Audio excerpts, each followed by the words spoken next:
just an all-around player. If you just be patient and just keep working at it, it will come to you.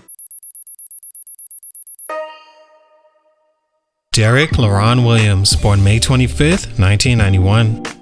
For every draft class, there's players everyone believes are destined for stardom. Prospects whose combination of talent, athleticism, and production make them seem almost impossible to miss. Long before they ever hear their name called on draft night, they're already being projected as future all-stars and franchise cornerstones. Back then, you couldn't tell me that wasn't Derrick Williams. But as basketball has reminded us time and time again, being a great prospect and becoming a great NBA player aren't always the same thing. Coming out of Arizona in 2011, Williams looked like one of the safest bets in basketball.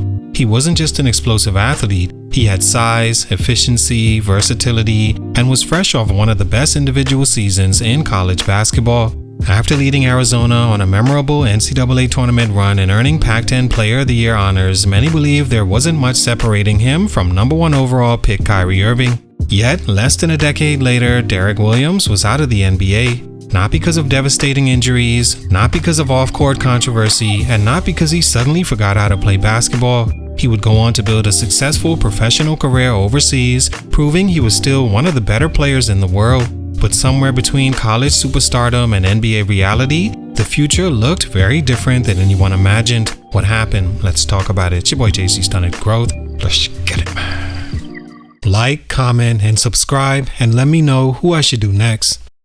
Derrick Williams is a 6'8" forward from Bellflower, California, who was selected with the 2nd overall pick in 2011 after a standout career at the University of Arizona. Williams first made a name for himself at La Mirada High School before reopening his recruitment after USC head coach Tim Floyd re-signed. He ultimately committed to Sean Miller in Arizona, where his game quickly reached another level. As a freshman, he averaged 15.7 points and 7.1 rebounds while earning Pac-10 Freshman of the Year, First Team All-Pac-10, and Freshman All-American honors. But it was his sophomore season that vaulted him into the national spotlight. He averaged 19.5 points and 8.3 rebounds while shooting an incredible 59.5% from the field and 56.8% from three, earning Pac-10 Player of the Year and consensus Second Team All-American honors. His defining moment came during Arizona's run to the Elite Eight. In a Sweet 16 matchup against defending national champion Duke, Williams exploded for 32 points and 13 rebounds, leading the Wildcats to one of the tournament's biggest upsets and solidifying himself as one of the nation's top prospects. By draft night, Kyrie Irving remained the consensus 1st overall pick despite playing just 11 games because of injury, while Williams had firmly established himself as the clear 2nd best prospect in the class. The Minnesota Timberwolves selected him 2nd overall, believing they had landed one of the safest and most NBA-ready players in the entire draft. Stunt number 1, he never found an NBA position. One of the biggest reasons Derrick Williams never became the star many envisioned wasn't because he lacked talent, it was because the NBA never truly figured out what position he was supposed to play. Ironically, the same versatility that made him such a dominant force in college became one of his biggest obstacles as a professional. At Arizona, none of it mattered. Williams was simply better than almost everyone he faced. At 6'8", with elite explosiveness, he was too quick for most power forwards and too strong for most small forwards. He could attack the rim, finish above defenders, and score efficiently without needing a polished perimeter game. But I tell people all the time, 6'8" in college is not the same as 6'8" in the NBA without the right skill set. College basketball simply didn't have many players capable of matching his unique combination of size and athleticism.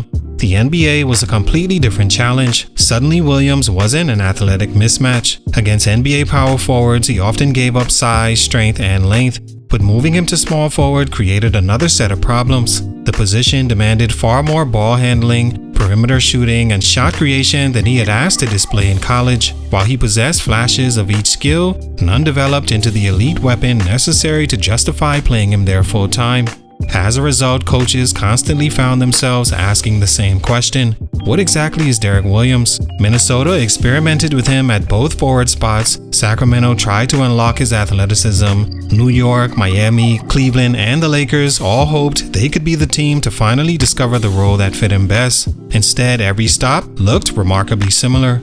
Williams would flash the talent that made him the 2nd overall pick, put together a few exciting stretches, then gradually find himself searching for consistent minutes once again. It wasn't that Derrick Williams couldn't play, he clearly belonged on an NBA floor. The problem was that teams were searching for a defined role, while Williams was still caught somewhere in between.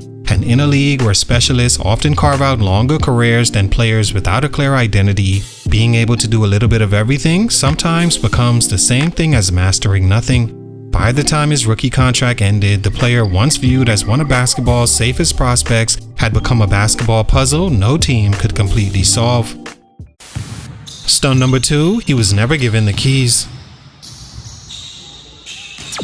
By the time Derrick Williams entered the NBA, he was expected to become one of Minnesota's future stars. After all, teams don't spend the second overall pick on role players. They draft them expecting one day they'll become the centerpiece. But from the moment Williams arrived, the Timberwolves already had a centerpiece, and his name was Kevin Love.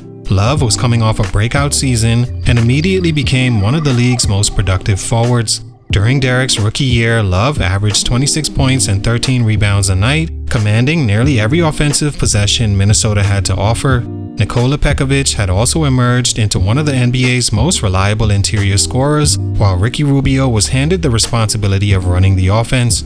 Even veterans like Luke Rittenauer, Michael Beasley, and JJ Barea all had clearly established roles within the rotation. That left little room for the second overall pick to actually grow.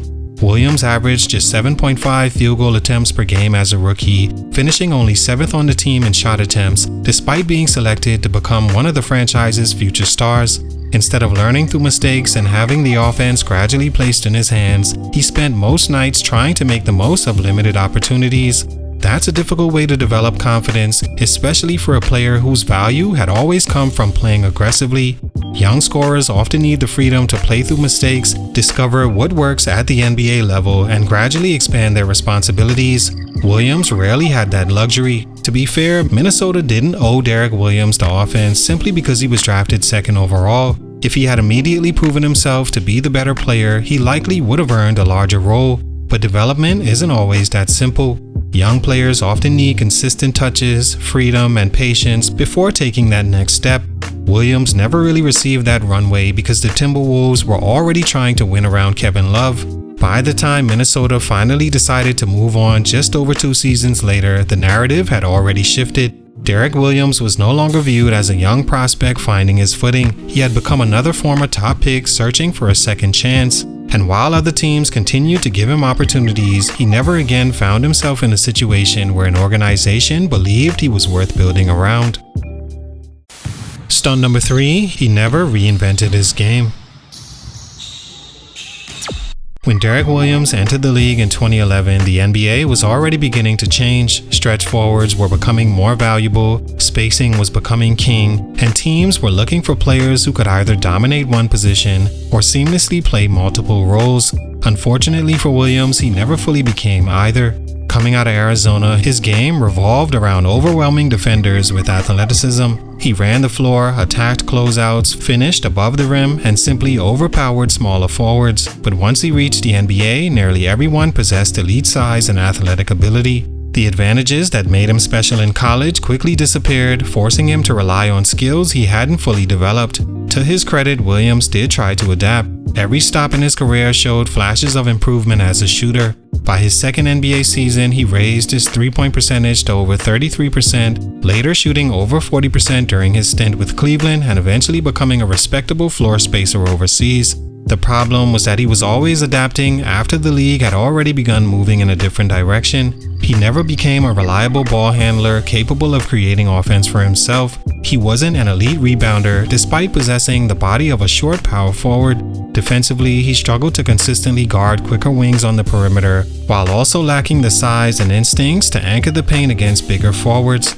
As a result, coaches constantly wrestled with the same question: was Derrick Williams a small forward playing power forward, or a power forward playing small forward? The answer was never entirely clear. That uncertainty followed him from Minnesota to Sacramento, New York, Miami, Cleveland, and Los Angeles before eventually taking him overseas. While he carved out a respectable international career, even becoming one of the better players in EuroLeague competition, the NBA had already made up its mind. Teams no longer viewed him as a former number 2 pick waiting to break out. They viewed him as a player without a clearly defined NBA role. Sometimes careers end because a player isn't talented enough. Derrick Williams' story feels different. His athletic gifts were obvious, his work ethic was rarely questioned, and he continued finding success everywhere else he played. But in a league that increasingly rewards specialization, versatility, and clearly defined roles, being good at several things simply wasn't enough. Derrick Williams spent years searching for the perfect fit, but the NBA never found one for him. All in all, Derrick Williams didn't have a bad basketball career. In fact, compared to the overwhelming majority of people who play basketball, his career was extraordinary. He became a Pac-10 Player of the Year, the second overall pick in the NBA draft, played parts of 7 seasons in the NBA, reached the NBA Finals with Cleveland, and went on to build an impressive international resume, winning championships and becoming one of the better forwards in EuroLeague. That's a career most players could only dream of. The problem is that Derrick Williams wasn't compared to most players. He was compared to the expectations that came with being the number 2 overall pick. He entered the league viewed as a future franchise cornerstone, but ultimately became a role player searching for the right fit. Whether it was being drafted into an awkward situation, never receiving the opportunity to truly become the focal point, or struggling to define his role as the NBA rapidly evolved, his ceiling was never fully realized. Today, Derrick Williams continues playing professionally overseas, proving he can still contribute at a high level. But his NBA journey remains a reminder that talent alone doesn't always guarantee stardom. Sometimes timing, opportunity, and fit can be just as important as ability. Salute, much respect, but for these reasons, his growth was stunted. It's your boy JC Stunted Growth, and I'm out.